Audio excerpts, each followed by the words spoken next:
జిల్లా ఉపాధ్యక్షుడి 2014లో కేంద్రంలో అధికారం వచ్చిన బీజేపీ నేతృత్వంలో ఎన్డీఏ కూటమి గత 11 సంవత్సరాలుగా భారతదేశ కార్యవర్గం మీద, రైతాంగం మీద, గ్రామీణ పేదల మీద పెను దాడులు కోరుకుంటుంది. అందులో భాగంగానే 2019 చివరిలో రైతాంగానికి సంబంధించి ఇప్పుడు వ్యవసాయ రాష్ట్రాలు తీసుకోవడం జరిగింది. దాని మీద 381 రోజులు రైతులు ఉద్యమం చేసి 7,000 మంది చనిపోయిన తర్వాత ఆ చట్టాలు రద్దు చేయడం జరిగింది. కానీ చట్టాలు రద్దు చేసిన సందర్భంగా ఇచ్చిన హామీలు కూడా ఈనాడు అమలు చేయలేదు.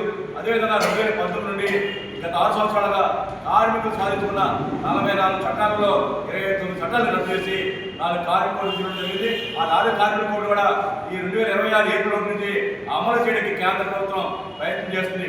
ఆ విధంగా అమలు చేస్తే మాత్రం రానున్న కాలంలో కార్మికులకు సంబంధించిన అన్ని హక్కులు కోల్పోవడం జరుగుతుంది.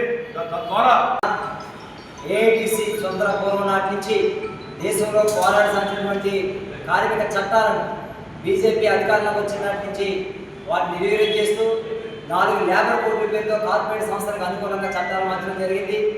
గ్రామీణ పేదలకి ఉపయోగపడేటువంటి మహాత్మా గాంధీ గ్రామీణ ఉపాధి హామీ పథకం జీరాబ్జీ పేరుతో నిర్వీర్యం చేసే పరిస్థితి తీసుకొచ్చింది.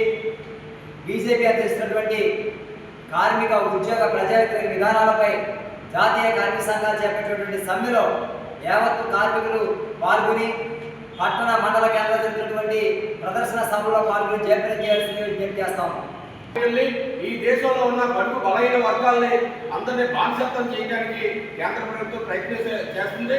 అలాగే పోరాడి సాధించుకున్న 44 కార్మిక చట్టాలని 4 కోడులుగా చేస్తూ ఉద్యోగ కార్మికులకి ఎటువంటి హక్కులు లేకుండా హరించే పద్ధతుల్లో కేంద్ర ప్రభుత్వం వ్యవహరిస్తుంది. దీనికి సంబంధించి ఎల్లుండి గురువారం 12వ తారీఖున దేశవ్యాప్తంగా సమ్మె జరుగుతుంది. ఈ సమ్మెకి ఏలూరు నగర ప్రజలు, అలాగే ఈ దేశ ప్రజలు, అలాగే ఉద్యోగ కార్మికులంతా కూడా దీన్ని సహకరించి ఈ సమ్మెను జయప్రదం చేయాల్సిందిగా విజ్ఞప్తి చేస్తున్నాం.